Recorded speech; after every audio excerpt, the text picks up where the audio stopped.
I became an astronaut in 1998, and I became one because I wanted a job that I could use both my brain and my body, for. And I wanted some adventure in there too. So that's why I like this job very much. It's a physical job. You have to work out. You have to do things that are physical, but at the same time, you have to use your brain to accomplish your task.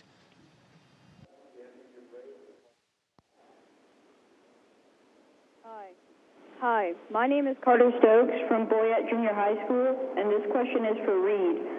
What is it like working in zero gravity?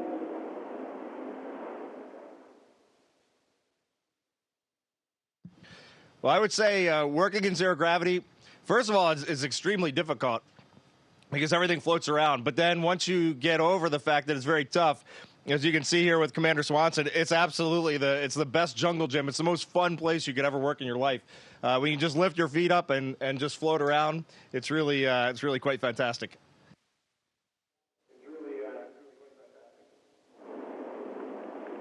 Hi, my name is Ethan Henley from Pellover Central Middle School, and this question is for Steve.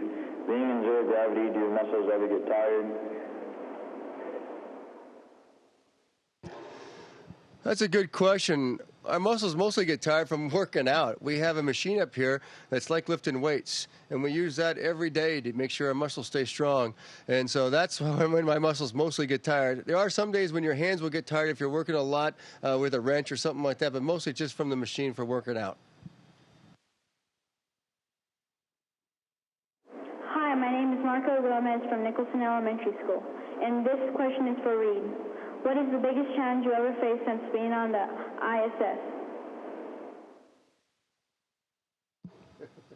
Well, we'd like to joke around that it's working with each other that's our biggest challenge since arriving.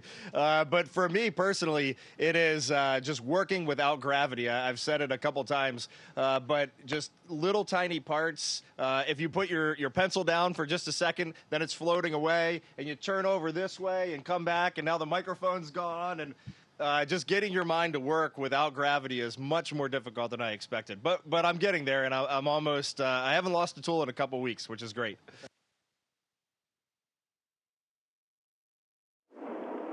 Hi, my name is Lena Parks from South Hancock Elementary School, and this question is for Steve.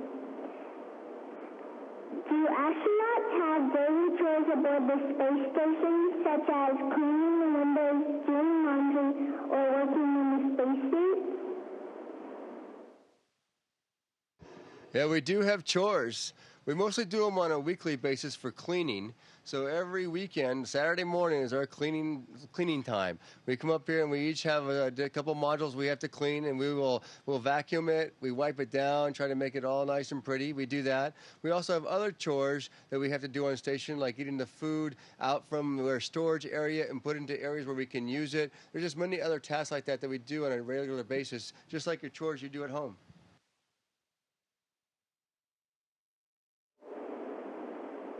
Hi, my name is Amos McGee from Long Beach Middle School, and this question is for Reid. How long does it take you to complete your mission and return to Earth? That's a good question. So my mission is just a little under 6 months. It'll end up being about 166 days. But our mission up here is ongoing, and we've been up here for just over 5,000 days. We've had people on the International Space Station, and long after I leave, this vehicle will be up here orbiting the Earth with new crews continuing our research. So the mission continues. Hi, I'm Olivia Robinson from Boyette Junior High School, and this question is for Steve. How long does it take to get dressed to go outside? That's a good question. To get the suit on and get yourself ready is quite a long process. The suit itself, it only takes maybe an hour and a half to actually get on. However, the process to go outside the door is much longer because we have to get rid of the nitrogen in our bodies before we can go out into space. And so that takes about 3 or 4 hours to add that into it too. So it's a long time. By the time you get that suit on, all ready to go and get your nitrogen out of your body, it's about 4 or 5 hours. And it's already a good part of your day has already been by the time you get out the door.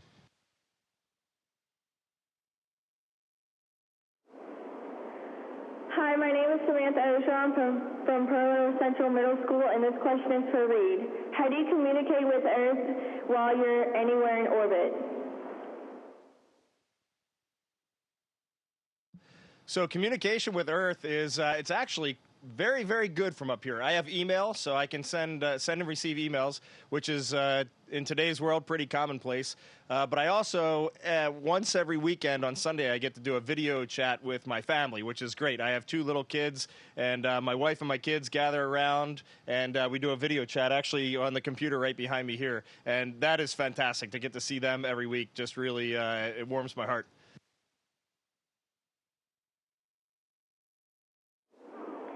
Hi, my name is Abby Barrero from Nicholson Elementary School, and this question is for Steve. You are participating in a body measurement experiment. How has your body changed?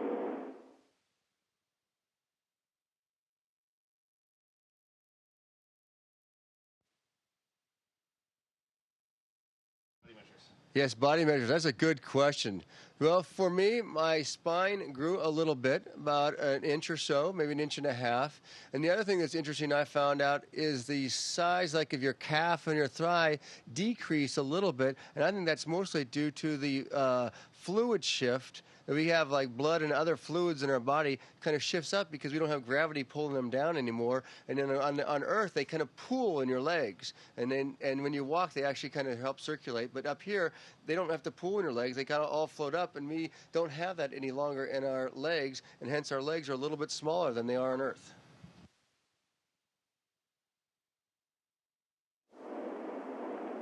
Hi, my name is Devin Sampson from South Hancock Elementary School, and this is a question for our Reid.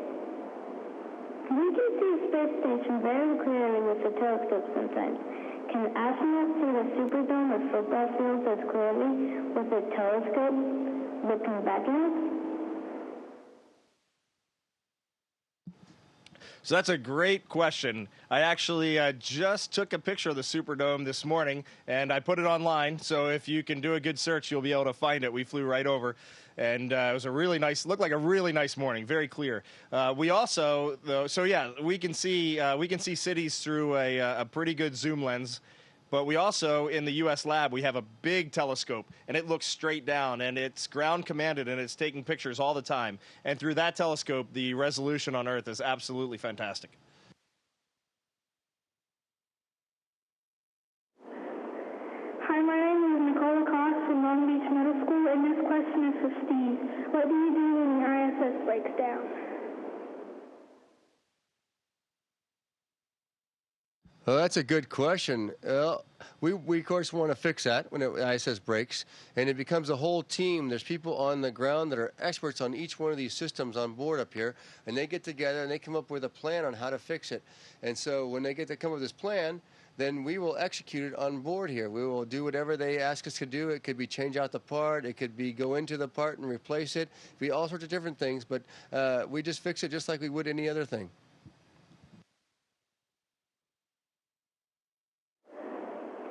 Hi, my name is Maria Robinson from Boyer Junior High School, and this question is for Reid. Does the space station get hit by a lot of space debris? All right, so there is a chance that my mom up in Maryland is watching this. So I really should say, no, absolutely not. It would never happen. But the truth is, actually, we get hit all the time, and it's always by very, very, very tiny particles that we can't even see. And but we actually had a window get hit the other day, and we noticed that, but it just made a little tiny, just like a little rock hitting a car window. So it does happen, and there's little marks all over the space station if you look really, really close. But so far, it's just been tiny particles, and absolutely no threat to us, Mom.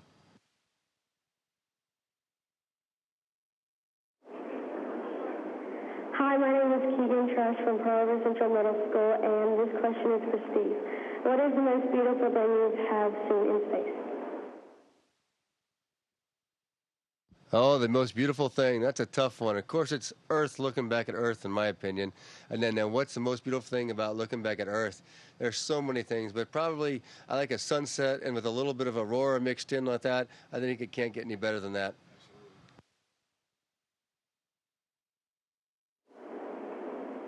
Hi, my name is Katie Sept from Nicholson Elementary School, and this question is for Reid. What were you afraid of the first time you went to space? I already said my mom might be watching this, but the first thing that I was ever scared of was just after we got into orbit in our space capsule. One of my crewmates saw that our pressure inside the capsule was falling very, very quickly. And I got to tell you, my heart started going crazy, and I thought our atmosphere was depleting inside of our spacecraft. But in reality, all it was the sun was coming up, and it was warming up, and it was warming our spaceship up, and it was changing the pressure inside, and that was all that was causing it. So after about a minute, it stabilized out, and it was smooth sailing from then on. So sure, from time to time, we get scared, but for the most part, we have great training, and that's what we fall back on, and everything has worked out.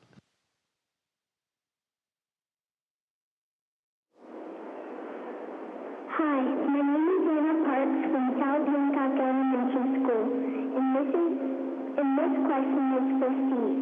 What was or is your favorite science experiment on the space station?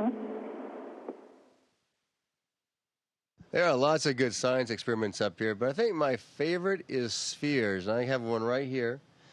And the idea, I like this so much. One, I like it because we can control it as it moves around station. It's got little jets that can fly around station, which I think is really cool. And the other part about it is we did an experiment where the students, just like you guys, got to program the software to control this, and there was a competition and see who could do that the best. And we got to work on that, and I really enjoyed that. I thought that was fantastic.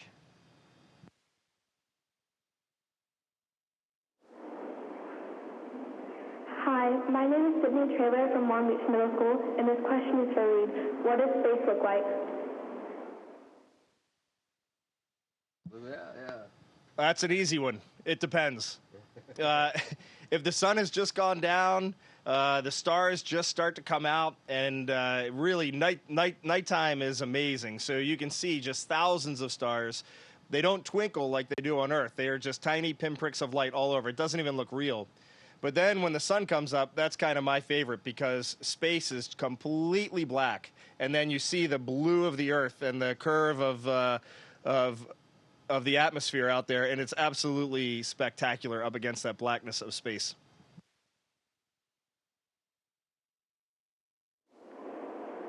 Hi, my name is Carter Stokes from Boyette Junior High School, and this question is for Steve. How long do you have to be in space before you start to suffer from calcium depletion? That's a good question. I really don't know the exact answer on that. I know we did a shuttle mission, which was, I did 2 of those, and both were about 2 weeks long. And I don't think I suffered much calcium depletion at that time, so I have to guess it was longer than that. However, while we're up here, when we say we work out, and that really helps our bones from losing calcium or any kind of structure or mass up here. And so I'm hoping we don't really have much of that going on, but I really don't know the exact detail of when that would occur if we weren't working out.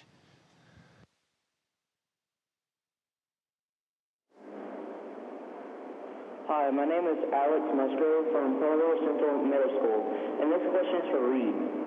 Is how and what you eat different in space? Yeah, I guess. So basically, our space food, I have a little here with me. In the end product is it's a lot like what you eat on Earth, but when it starts, it's not at all. So I have in my hand dehydrated green beans with mushrooms. I'll pass those on to Steve. This is a shelf-stabilized bag of minestrone soup, which feels very squishy, but in the end is actually quite delicious. And then one of the crew favorites here, I have a canned omelette with chicken. And so this is breakfast and dinner right here in this can, and this is made in Russia, but it's very delicious. So our food is a lot like what you eat on the ground. The difference is we have to keep it for a long time. This soup was probably made 4 or 5 years ago, I'm guessing, but it's still absolutely fresh once we open that package. So pretty good technology for us up here.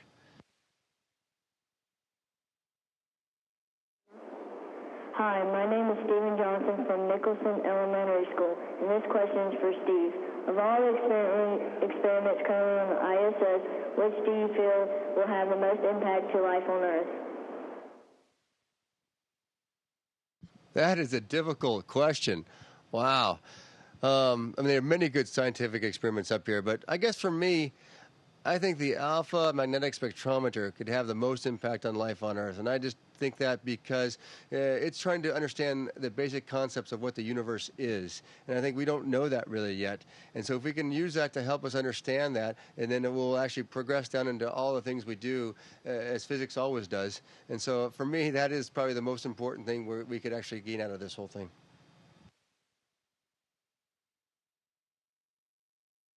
Hi, my name is Devin Sampson from South Hancock Elementary School, and this question is for Reid. How do you measure and monitor your weight in space, since health and exercise are very important to very long stays in space?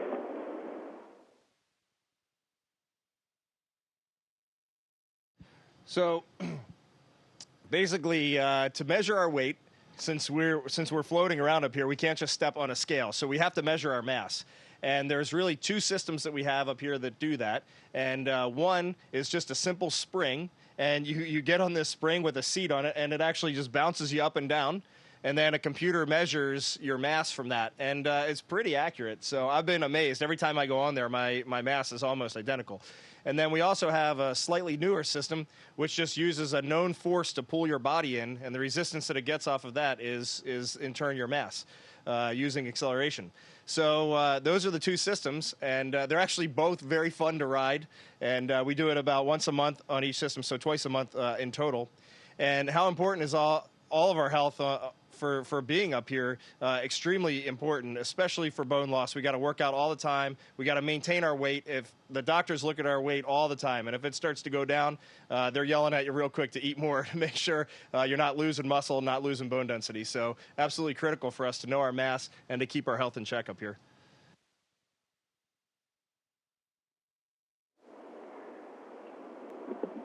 Well, Steve and Reid, thank you so much for spending the time today with these students. It's made a huge impact on them. Kids, put your hands together for Steve and Reid.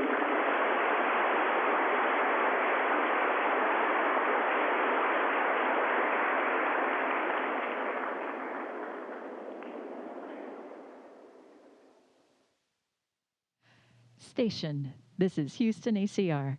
Thank you. That concludes the event. Thank you, Infinity Science Center. Station, we are now resuming operational audio communications.